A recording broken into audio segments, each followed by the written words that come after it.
Subscribe करें और bell दबाएं ताकि कोई खबर रह न जाए।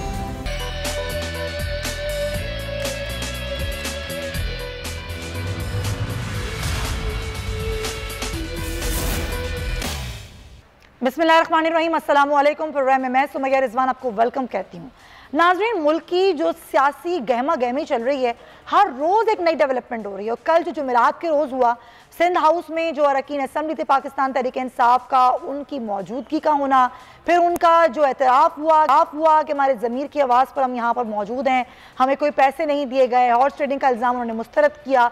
और उसके वज़ीर दाखिला के बयान जिसमें वो कह रहे हैं कि हम गवर्नर राज लगा दें सिंध में। इसकी आज डेवलपमेंट ये है कि वज़ीर आज़म कहते हैं कि हम कोई गवर्नर राज नहीं लगाना चाहते, हम अलबत्ता जो इनका फॉर्मूला है कि माइनस इमरान खान, वो मैं नहीं होने दूंगा। और उस पर हम ऐसा कुछ लेकर आ रहे हैं कि आइंदा किसी की हॉर्स ट्रेडिंग करने की जुर्रत भी नहीं होगी। तो अभी तक की डेवलपमेंट ये है कि एक इजलास हुआ जिसमें तय किया गया है कि अब हुकूमत ये जो 63A है, आर्टिकल का 63A, आइन का आर्टिकल 63A, इसकी तशरीह के लिए सुप्रीम कोर्ट में एक रेफरेंस दायर करने जा रही है, जिसमें आज फवाद चौधरी ने एक ट्वीट में ये कहा कि हम ये पूछेंगे सुप्रीम कोर्ट से कि एक पार्टी मेंबर जो वाज़ेह तौर पर हॉर्स ट्रेडिंग में मुलव्विस हो और उसके बाद अपनी वफादारियां उस पार्टी के साथ तब्दील कर ले, तो जो उसने वोट हासिल किया उस पार्टी के नाम पर, उस वोट की हैसियत क्या रह जाती है। और फिर ये कि अब जो इजलास होना है वोटिंग के लिए, वो होगा नहीं होगा, उस पर ही बड़ी बातें की जा रही हैं। तो कानूनी जो पहल वो क्या हैं, उस पर भी मैं आज के प्रोग्राम में बात करूंगी। और जो इल्ज़ामात लग रहे हैं हॉर्स ट्रेडिंग के, ज़रा उस पर भी आज बात करेंगे। तो मेहमानों की जानिब क्विकली बढ़ेंगे, हमें ज्वाइन करें एडवोकेट अजहर सिद्दीकी साहब, उनको हम वेलकम कहेंगे। अजहर साहब से हम ज़रा बात करेंगे कि कानूनी नुक्ता नज़र वो क्या बयान करेंगे, क्या ऑप्शंस मौजूद हैं हुकूमत के पास। दूसरी बात जानब हमारे साथ शाहिदा रहमानी साहब मौजूद हैं, पाकिस्तान पीपल्स पार्टी की नुमाइंदगी करेंगी, उनको भी हम वेलकम कहते हैं। शाहिदा साहब, आपकी भी वक्त का बहुत शुक्रिया। लेकिन ज़रा पहले कानूनी पहलू, और शौकत बसर साहब भी हमें पाकिस्तान तहरीक इंसाफ से ज्वाइन कर चुके हैं। शौकत साहब, आपका भी बहुत शुक्रिया। लेकिन ज़रा अब ऑप्शन क्या है हुकूमत के पास, इस पर बात कर लेते हैं। अजहर सिद्दीक साहब, पहले तो कल जो इलेक्शन कमीशन का वजाहती बयान आया, इलेक्शन कमीशन ने कहा कि भाई हम तो कुछ नहीं कर सकते, अदम एतमाद होने दें, वोटिंग होने दें, जो भी होगा उसके बाद होगा। अब हुकूमत जो ये फैसला कर रही है कि जी आर्टिकल 63A की तशरीह हम सुप्रीम कोर्ट से मांगेंगे, तो आप ये बताएं कि सुप्रीम कोर्ट इसमें अपना क्या किरदार अदा कर सकती है। वाकई जो पूछ रहे हैं कि जी किसी ने अगर वोट हासिल किया पार्टी के नाम पर और बाद में वो हॉर्स ट्रेडिंग करे, वफादारियाँ तब्दील कर ले, तो फिर उसके वोट की क्या हैसियत होती है? क्या उसको ताहयात नाअहल किया जाएगा या बाद में वो इलेक्शन लड़ सकेगा? ज़रा बताइएगा क्या ऑप्शन है हुकूमत के पास। बहुत शुक्रिया जी। बुनियादी तौर पर जो एक बात समझना सबसे जरूरी है कि आर्टिकल 63A इस मौजूदा शक्ल में ये कब आया।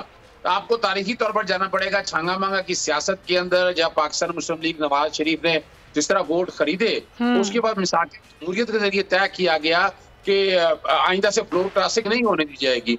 इसी के साथ साथ 58(2)B की शक्ल बदली की, असेंबली अभी 5 साल अपना पूरा करेंगी। अब ये समझ कि ये जो कहा जा रहा है ना कि वोट डालने के बाद नाअहली इशू ये नहीं है, उस वक्त तय ये हुआ था। और अगर पार्लियामानी डिबेट्स उस वक्त पढ़ के देख रहे हैं कि किसी को फ्लोर क्रॉस करने नहीं देना। अब होना यह था कि आर्टिकल 63A के तहत नेशनल असेंबली के जो रूल्स हैं उसमें तरीकाकार वजह करना था, वो वजह नहीं किया गया। आज भी नेशनल असेंबली के रूल्स में यह तरीकाकार वजह किया जा सकता है कि जैसे अब आपके सामने सिंध हाउस में ठहरना, ये सारी चीजें आ चुकी हैं, तो वो पार्टी जो है ना उसकी मेंबरशिप सस्पेंड हो जाएगी। जब मेंबरशिप सस्पेंड होगी तो उसे फिर वोट डालने नहीं दिया जा सकता। ये पार्टी कॉन्स्टिट्यूशन में भी आना था और ये रूल्स के अंदर भी ये बात आनी चाहिए थी। रूल्स में अभी तक अमेंडमेंट ऐसी नहीं की जा सकी है। ये जो कंफ्यूजन क्रिएट की जा रही है कि डिफिशन होगी उसके बाद देखा जाएगा, ऐसा नहीं है। यहाँ आज भी आप ये सारे मामले को, इसीलिए मौजूदा हुकूमत ने सुप्रीम कोर्ट के सामने 186 एडवाइजरी जुरिसडिक्शन में फैसला किया है कि हॉर्स ट्रेडिंग रोकी जाए। और हॉर्स ट्रेडिंग तो रोक नहीं है, इलेक्शन कमीशन तो बेबस इसलिए है। और यहाँ पाकिस्तान तहरीके इंसाफ की भी कमजोरी है कि जब यूसुफ रज़ा गिलानी के इलेक्शन में जब वोट बिक गए थे, आज भी केस लगा हुआ था, मैंने भी वहां पर दरखास्त दी हुई थी, मैं आज इलेक्शन कमीशन के सामने पेश नहीं हो सका। तो इलेक्शन कमीशन 1 साल में ये तो फैसला कर नहीं सका है। तो इलेक्शन कमीशन में मेरी जाती राय के मुताबिक, और दूसरा वैसे भी अगर देखा जाए वजीर आजम के इलेक्शन में इलेक्शन कमीशन का कोई रोल नहीं है। इसका फैसला हुकूमत वक्त ने करना है, नेशनल या नेशनल असेंबली के रूल्स के अंदर करना है।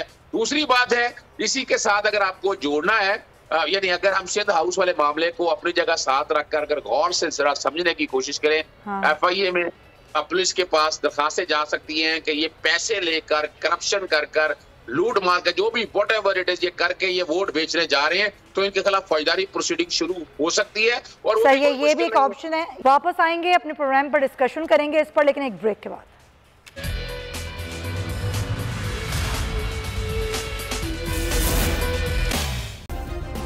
सब्सक्राइब करें और बेल दबाएं ताकि कोई खबर रह न जाए।